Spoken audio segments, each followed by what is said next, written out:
ये इन्होंने अपनी मूर्छना में 12 स्वरों का प्रयोग किया था। वैसे तो नॉर्मली मूर्छना में 7 स्वरों का प्रयोग होता था, लेकिन मतंग मुनि ने क्या की थी, अपनी मूर्छना में 12 स्वरों का प्रयोग किया था। इसलिए इनका जो मूर्छनावाद था इसको द्वादश स्वर मूर्छनावाद इनको कहा गया। इनका जो मूर्छना था तो उनको द्वादश स्वर मूर्छना कहा गया, तो इसलिए द्वादश स्वर मूर्छना के प्रणेता जो मतंग मुनि थे। फिर अपवाद मतलब अपवाद वगैरह माना गया तो बाद में हटा दिया गया और 7 स्वर वाली मूर्छना को ही स्वीकार किया गया, लेकिन द्वादश स्वर मूर्छनावाद के प्रणेता मतंग मुनि थे। नेक्स्ट है मुरजवाद का निर्माण किसने किया।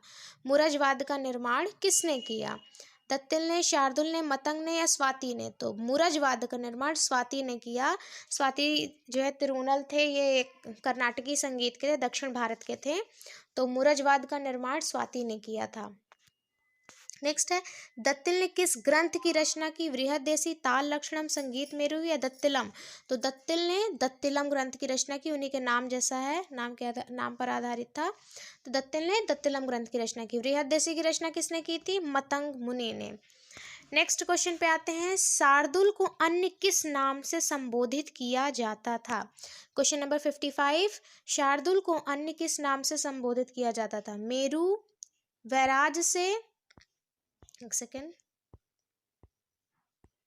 व्याल नाम से या बारिज नाम से। तो जो शार्दुल मुनि थे इनको जो है हम व्याल नाम से भी जानते थे, इनका उपनाम भी आप कह सकते हैं, जैसे सबने अपने उपनाम रखे हुए थे, तो शार्दुल मुनि को हम व्याल नाम से जानते हैं, व्याल। नेक्स्ट क्वेश्चन पे आते हैं कि भरत ने कितने ग्राम राग माने हैं। भरत ने, अच्छा ग्राम राग हैं, ध्यान दीजिएगा, ग्राम नहीं है, भरत ने 2 ग्राम माने, षडज ग्राम और मध्यम ग्राम। लेकिन यहाँ क्वेश्चन है भरत ने कितने ग्राम राग माने हैं, 5, 9, 20 या 7। तो भरत ने 7 ग्राम राग माने हैं, भरत ने 7 ग्राम राग माने हैं, ठीक है। और एक क्वेश्चन इस पे ग्राम राग और था कि शारंग, जैसे यहाँ पे भरत ने कितने ग्राम राग माने, तो 7 ग्राम राग माने हैं। शारंग देव ने कितने ग्राम राग माने हैं, तो उन्होंने 30 ग्राम राग माने हैं, शारंग देव ने 30 ग्राम राग माने हैं। नेक्स्ट क्वेश्चन है कि नाट्यशास्त्र के किस अध्याय में तांडव नृत्य की विवेचना है। नाट्यशास्त्र के किस अध्याय में तांडव नृत्य की विवेचना है, तो नाट्यशास्त्र के चौथे अध्याय है, चौथे अध्याय में तांडव नृत्य की विवेचना की है। भरत जी ने नाट्यशास्त्र के चौथे अध्याय में तांडव नृत्य का पूरा वर्णन किया है। और जो तांडव नृत्य है, तांडव नृत्य कितने प्रकार के हैं, तांडव नृत्य इसमें नहीं है, तांडव नृत्य 5 प्रकार के हैं, तांडव नृत्य 5 प्रकार के हैं। नेक्स्ट क्वेश्चन पे आते हैं, नाट्यशास्त्र के चौथे अध्याय में कितने श्लोक हैं। ये देखिए चौथा अध्याय कौन सा था, तांडव नृत्य का था। नाट्यशास्त्र का चौथा अध्याय तांडव नृत्य का था और चौथे अध्याय में 326 श्लोक मिलते हैं। नाट्यशास्त्र के चौथे अध्याय में 326 श्लोक मिलते हैं। नेक्स्ट क्वेश्चन पे आते हैं कि सामगान में गायन के आरंभिक भाग को क्या कहते थे। ये देखिए मैंने अभी कहा था कि आरंभिक पूछ सकता है कि स्टार्टिंग वाला जो पार्ट है सामगान का उसको क्या कहते थे, उद्गीत, निधान, उपद्रव या हिंकार। तो हिंकार कहते थे। मैंने बताया था कि हिंकार, उपद्रव, हिंकार, प्रस्तोत, सॉरी कौन से भाग थे मैं खुद भूल गई। हाँ, तो हिंकार, प्रस्ताव, उद्गीत, प्रतिहार, निधन, ये 5 भाग थे जो है। तो हिंकार आरंभिक भाग था, निधन अभी लास्ट क्वेश्चन आया था इससे पहले कि निधन जो है वो लास्ट मतलब अंतिम भाग था। हाँ, आरंभिक भाग हिंकार, अंतिम भाग निधन था, और उद्गीत, उपद्रव ये बीच वाले भाग थे। तो हिंकार, प्रस्ताव, उद्गीत, उपद्रव, निधन, ये 5 भाग थे, ठीक है। तो इसका राइट ऑप्शन हो जाएगा हिंकार। नेक्स्ट आते हैं 60 पे कि 2 मुख वाले वेणु किस काल में प्रचलित थे, वैदिक, महाभारत, रामायण या बौद्ध काल में। तो जो 2 मुख वाले वेणु थे वो जो है बौद्ध काल में प्रचलित थे, ठीक है। वेणु मतलब वीणा ही यहाँ कहा गया कि 2 मुख वाले जो वेणु या वीणा को वेणु कहते थे बौद्ध काल में, तो इसलिए वेणु यहाँ पर लिखा हुआ है कि 2 मुख वाले जो वेणु थे वो बौद्ध काल में प्रचलित थे, ठीक है। वेणु मतलब वीणा ही।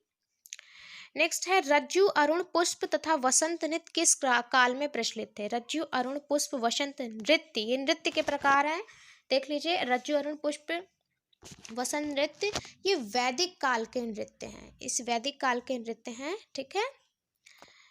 नेक्स्ट क्वेश्चन है सामगान के मुख्य कितने भाग थे? सामगान के मुख्य कितने भाग थे? तो सामगान के मुख्य 3 भाग थे। वैसे तो 5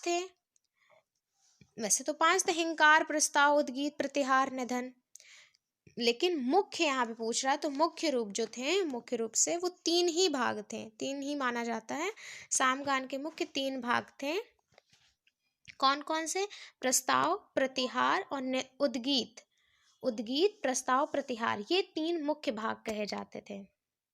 नेक्स्ट क्वेश्चन पे आते हैं। सामगान के अंतर्गत कितने उपांग थे? सामगान के अंतर्गत कितने उपांग थे? ये देखिए, ये भाग ही 3 उपांग थे। पहले मैं बता देती हूँ। सामगान के अंतर्गत कितने उपांग थे? 3 उपांग थे, ठीक है। इससे पहले क्वेश्चन में था, क्या था कि सामगान के मुख्य 3 भाग थे और मुख्य 3 उपांग थे।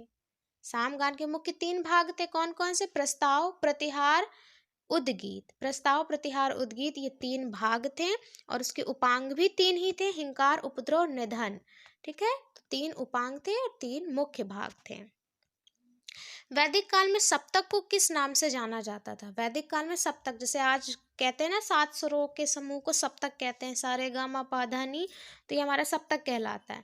लेकिन तो वैदिक काल में हम सप्तक को क्या कहते थे? तो सप्त धातु कहते थे। वैदिक काल में सप्तक को सप्त धातु कहते थे वहां पर हम, ठीक है। वैदिक काल में नर्तकों को क्या कहा जाता था? तो वैदिक काल में नर्तक जो मतलब नृत्य किया करते थे, जो डांस मतलब नृत्य करते थे, तो वैदिक काल में नर्तकों को हम लोग सैलूस कहते थे। वैदिक काल में नर्तकों को हम लोग सैलूस कहते थे। नेक्स्ट क्वेश्चन है नाट्यशास्त्र के किस अध्याय में रस सिद्धांत की विवेचना की गई है? नाट्यशास्त्र के किस अध्याय में रस सिद्धांत की विवेचना की है? मतलब रसों के बारे में बताया गया है। नाट्य सब मतलब चीज़ों को, संगीत से चीज रिलेटेड चीज़ों को रस से जोड़ा गया है। रस सिद्धांत के बारे में बताया गया है। तो रस सिद्धांत के बारे में नाट्यशास्त्र के 7वें अध्याय में बताया गया है, ठीक है। जो है ये 7वें अध्याय में बताया गया है। नाट्यशास्त्र के 7वें अध्याय में रस सिद्धांत की विवेचना मिलती है। नेक्स्ट क्वेश्चन है सुशिर वाद्यों का वर्णन नाट्यशास्त्र के किस अध्याय में है? सुशिर वाद्यों का वर्णन नाट्यशास्त्र के 30वें अध्याय में है। सुशिर वाद्य का वर्णन नाट्यशास्त्र के 30वें अध्याय में है। सुशिर वाद्य का वर्णन नाट्यशास्त्र के 30वें अध्याय में है।